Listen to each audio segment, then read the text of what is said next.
Sir step 2 के हवाले से कुछ प्रैक्टिस क्वेश्चंस देख लेते हैं, आसान आसान से सवाल है, बस अपनी तसल्ली के लिए मैंने उनको रीड करना है।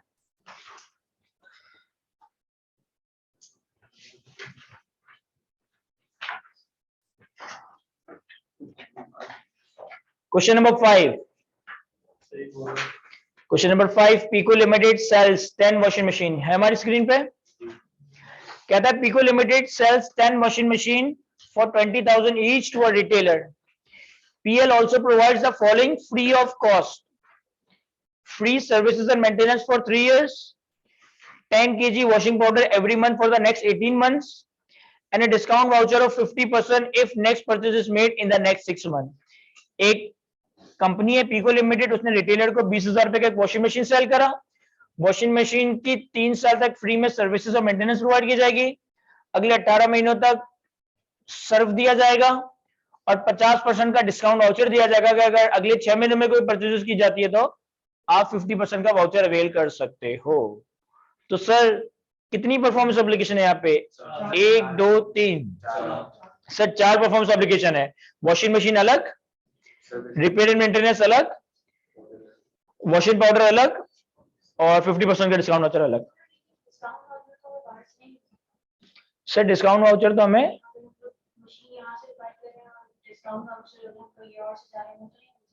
सर किसी ने सवाल पूछा कि अगर आप ये डिस्काउंट वाउचर सेपरेटली तो किसी और दुकान से परचेस नहीं कर सकते, ये डिस्काउंट वाउचर तो आप सेपरेटली किसी और दुकान वाले से परचेस नहीं कर सकते कि वॉशिंग मशीन यहाँ से परचेस करे और डिस्काउंट वाउचर कहीं और से परचेस कर ले। तो हमने हरगिज ये बात नहीं की कि परफॉर्मेंस एप्लीकेशन का डिस्टिंक्ट होने के लिए उसको किसी और जगह पे अवेलेबल होना जरूरी है, नहीं, हमने ऐसी कोई बात नहीं की।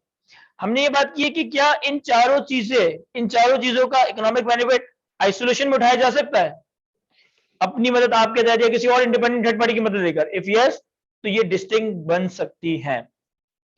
Question number 6, a builder promises to build customer a wall. Builder will deliver the brick to the customer's X premises and then will build the wall for the customer X. How many performance obligations are there in the contract? एक या दो? Sir यहाँ पे एक ही performance obligation है। अब judgement की basis पे हो सकता है कि मैं दो भी बनाने की जबरदस्ती कोशिश करूं, लेकिन फेस पे नजर आ रहा है सवाल जिस तरह से ड्राफ्ट हुआ है कि ये सिंगल परफॉर्मेंस ऑब्लिगेशन है, वॉल तैयार करके देना। अब कोई ये कहे कि सर मैं सिर्फ ब्रिक लेकर आता और खुद वॉल कंस्ट्रक्ट कर लेता या किसी और मजदूर से वॉल कंस्ट्रक्ट करवा लेता, तो ये प्रैक्टिकली पॉसिबल है, लेकिन ये कॉन्ट्रैक्ट इस तरह से निगोशिएट हुआ है कि वो पत्थर ऐसा इनपुट इस्तेमाल हो रहा है to produce the combined output. तो यहाँ पे कंस्ट्रक्शन सर्विसेज और ब्रिक का प्रोवाइड करना सेपरेट नहीं बल्कि सिंगल परफॉर्मेंस ऑब्लिगेशन कंसीडर किया जाएगा। क्लियर है? क्वेश्चन नंबर 7 हमारे पास एक्सप्लिसिट और इम्प्लिसिट परफॉर्मेंस ऑब्लिगेशन के ऊपर है। ABC Corporation, producer of cleaning machines, sells their machine to various companies. Determine the performance obligation in the contract. In contract with the client A, ABC promises to deliver 10 cleaning machines for a total price of 2 lakh. The contract contain a clause about free repair and maintenance services within 2 years after the purchase. एक company है जो कि washing machine बना रही है, एक contract है client ए के साथ जिसके तहत 10 वॉशिंग मशीन प्रोवाइड की जाएगी और कॉन्ट्रैक्ट में क्लॉज है कि अगले 2 सालों तक रिपेयर एंड मेंटेनेंस प्रोवाइड की जाएगी। तो सर यहाँ पे दो एक्सप्लिसिट परफॉर्मेंस ऑब्लिगेशंस है, यहाँ पर दो एक्सप्लिसिट परफॉर्मेंस ऑब्लिगेशन है, वॉशिंग मशीन अलग, 2 साल के रिपेयर एंड मेंटेनेंस अलग। In contract with client B, ABC promises to deliver 5 cleaning machine for a total price of 1 lakh. No warranty is promised with the contract. However, ABC is well known for its perfect customer service and providing 1 year free repair and maintenance in the past. कह रहे client B के साथ contract हुआ, 5 washing machine देनी है, contract में कोई warranty वगैरह नहीं है, लेकिन जहां मैं ऑपरेट कर रहा हूं ना वहां मैं मशहूरी इस बात से हूं कि मैं 1 साल तक फ्री में असिस्टेंस प्रोवाइड कर रहा होता हूं। अब कितनी परफॉर्मेंस ऑब्लिगेशन है सर? एक एक्सप्लिसिट, एक implied. Implicit. In contract with customer C, ABC promises to deliver 50 cleaning machine for a total price of 1 million. No warranty is promised in the contract and ABC usually does not provide any free services in the contract of client C. However, after the contract is signed, ABC offers to provide free maintenance to any party that purchases the cleaning machine. Sir यहाँ पे एक ही मोटी performance obligation है, क्योंकि जिसको मैंने washing machine cell करा, ना मैंने कोई वारंटी की बात करी है, ना मैंने उस इलाके में शुरू फ्री में वारंटी देने के लिए। तो हमारे ओरिजिनल कॉन्ट्रैक्ट में एक ही परफॉर्मेंस ऑब्लिगेशन है।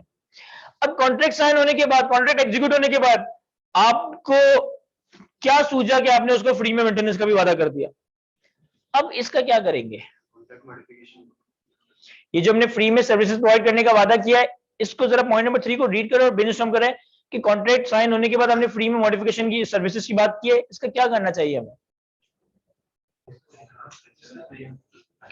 देखिए ये वाला जो केस है ना, इसको हम सेपरेट तरीकों से देख सकते हैं, लेकिन इन द एंड हम एक ही जगह पहुंचेंगे। कौन सा केस सर? क्वेश्चन नंबर 7 का part 3।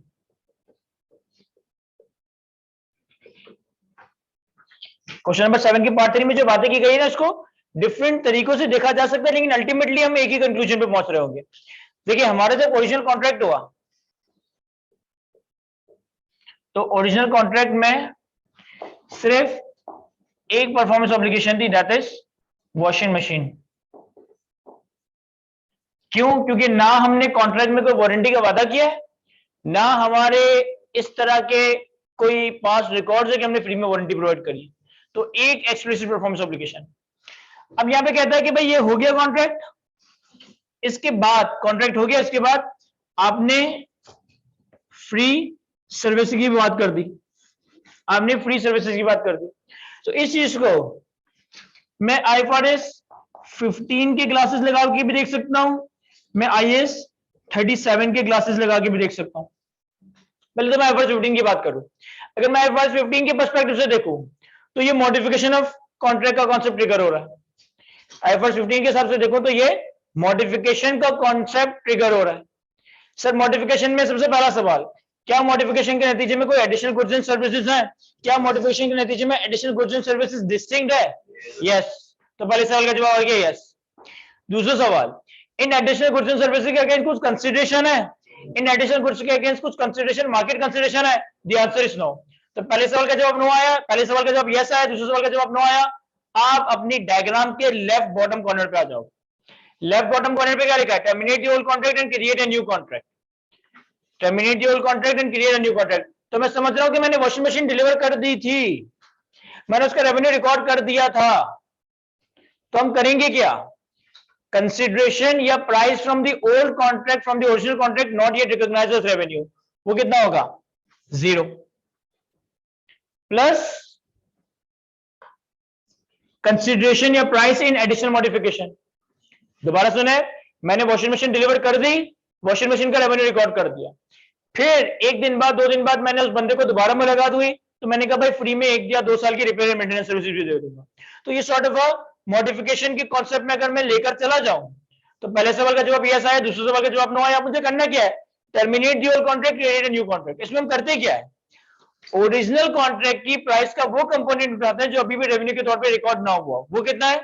0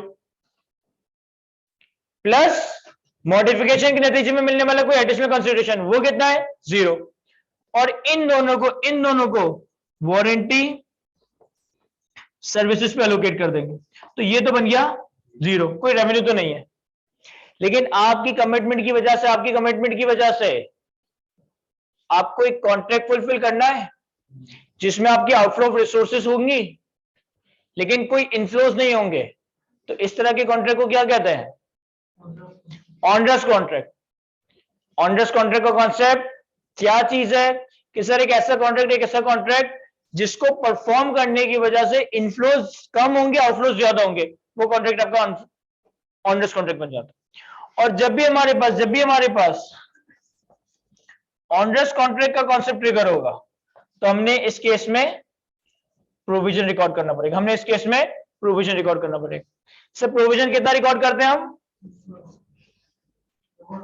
lower of what?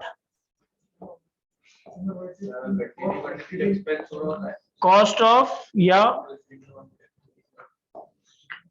Of fulfilling the contract और penalty to terminate the contract. तो अगर मैं इसको IFRS 15 से कंक्लूड करूं, तो अब ये मेरा एक ऑनरस कॉन्ट्रैक्ट बन गया है, क्योंकि फ्यूचर में मैं 2 साल तक रिपेयर एंड मेंटेनेंस प्रोवाइड करूंगा जिसके अगेंस्ट कोई रेवेन्यू नहीं है मेरा, तो ये वन इंटरेस्ट कॉन्ट्रैक्ट है, तो मैं इन दोनों के लोअर पे अपने ऊपर एक प्रोविजन रिकॉर्ड कर रहा होगा। और कोई इसको सिंपली यूं भी देख सकता है कि भाई IFRS 15 के तहत एक वॉशिंग मशीन बेचे, सेल रिकॉर्ड की, रेवेन्यू रिकॉर्ड किया, काम खत्म हो गया था। उसके बाद हमने जाके उसको मुंह के फाड़ कर दिया कि हम 2 साल तक रिपेयर एंड मेंटेनेंस सर्विस भी देंगे। तो हमारे पास प्रेजेंट ऑब्लिगेशन ऐसा पास्ट इवेंट है, हमारे पास एक present constructive obligation as result of past event है, जिसके नतीजे में आउटफ्लो ऑफ इकोनॉमिक रिसोर्सेज होगा, और वो आउटफ्लो ऑफ इकोनॉमिक रिसोर्सेज अगर मेजरेबल है तो फिर आपने IAS 37 के तहत यहाँ पे प्रोविजन फॉर वारंटी रिकॉर्ड करना पड़ेगा। तो इन दी एंड में सेम जगह पे ही पहुंचूंगा, लेकिन डायरेक्शन आपकी डिफरेंट यहाँ पे अडॉप्ट की जा सकती है। इन चीजों को कॉपी करो। तो उसके बाद हम एक और सवाल देखते हैं।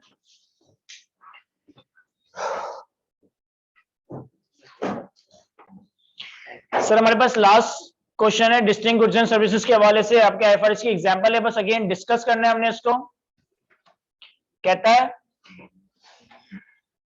an entity or software developer entered into a contract with the customer to transfer a software license, perform installation services and provide unspecified software updates and technical support that is online and telephone for a period of 2 years.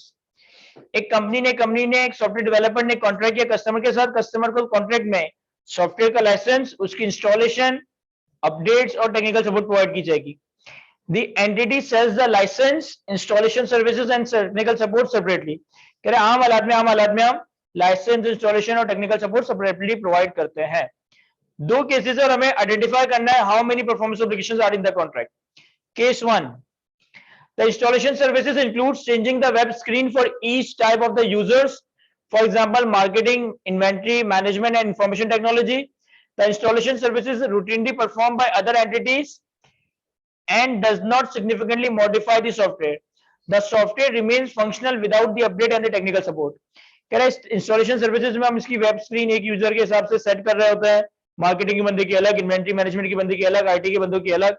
ये software install करना एक routine काम है, significantly हम software को modify नहीं कर रहे होते इसकी इंस्टॉलेशन में, और अगर सामने वाला बंदा हमसे टेक्निकल सपोर्ट और अपडेट्स परचेस ना भी करे तो भी वो सॉफ्टवेयर को एक यूज कर सकता है। Case 1। Case 2, the contract specifies that as a part of the installation service, the software is to be substantially customized to add significant new functionality to enable the software to interfere with each customer software license used by the customer. The customized installation services can be provided by other entities. कह रहा है इस वाले case में installation में अपने software को substantially customise करेंगे, कस्टमर की नीड के हिसाब से उसमें चीजें बिल्ड इन कर रहे होंगे, लेकिन ये इंस्टॉलेशन भी कोई और थर्ड पार्टी कर सकती है। How many performance obligations are the contract? Case A and case B.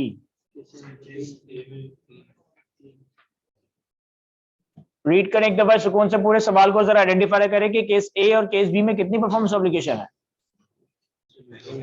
Sir पहले वाले केस में 4 परफॉर्मेंस ऑब्लिगेशन नहीं है, सॉफ्टवेयर लाइसेंस, उसकी installation, technical supports and update. पहले वाले केस में सॉफ्टवेयर लाइसेंस अलग है, इंस्टॉलेशन सर्विसेज अलग है, टेक्निकल सपोर्ट अलग है और अपडेट्स अलग है। Software update and technical support में अलग अलग चीजें समझ रहा हूँ। हाँ सर, अगर आप ऑनलाइन टेक्निकल सपोर्ट और अपडेट को एक ही समझ रहे हो तो चलो सही है, समझ आता है, लेकिन सॉफ्टवेयर और उसकी इंस्टॉलेशन तो अलग अलग है ना। क्योंकि उसने स्पेसिफिकली कहा है कि इंस्टॉलेशन जो हम करेंगे उसमें हम कोई बहुत रॉकेट साइंस काम नहीं करेंगे, वही काम करेंगे जो हम नॉर्मली कर रहे होते हैं, सॉफ्टवेयर को बहुत ज्यादा सिग्निफिकेंटली मॉडिफाई नहीं हो रहा होगा। तो इसका मतलब है कि सॉफ्टवेयर एक अलग, इंस्टॉलेशन सर्विसेज अलग, और टेक्निकल सपोर्ट एंड अपडेट को आप एक कहो या 2 कहो, मैं इसको 2 समझ रहा था। केस बी में 3 परफॉर्मेंस ऑब्लिगेशन है, सॉफ्टवेयर और उसकी इंस्टॉलेशन एक ही चीज है। क्यों सर? इवन दो कि इंस्टॉलेशन कोई और भी कर सकता है, लेकिन हम इंस्टॉलेशन में सॉफ्टवेयर को सिग्निफिकेंटली मॉडिफाई कर रहे हैं, सब्सटेंशियली कस्टमाइज कर रहे हैं। तो केस बी में सॉफ्टवेयर लाइसेंस और उसकी इंस्टॉलेशन एक सिंगल परफॉर्मेंस ऑब्लिगेशन है, टेक्निकल सपोर्ट सेकंड और अपडेट्स फोर्थ। अगर आप टेक्निकल सपोर्ट और अपडेट को एक ही मान रहे हो तो फिर चलो उसको मिला जुला दो, लेकिन इंस्टॉलेशन और लाइसेंस का प्रोवाइड होना केस 1 में 2 अलग अलग परफॉर्मेंस ऑब्लिगेशन है, और इंस्टॉलेशन और लाइसेंस का प्रोवाइड होना केस बी में सिंगल परफॉर्मेंस ऑब्लिगेशन कंसिडर किया जाएगा। जरा ये बातें अपने पास नोट डाउन करें तो फिर हम अगले स्टेप पे आते हैं।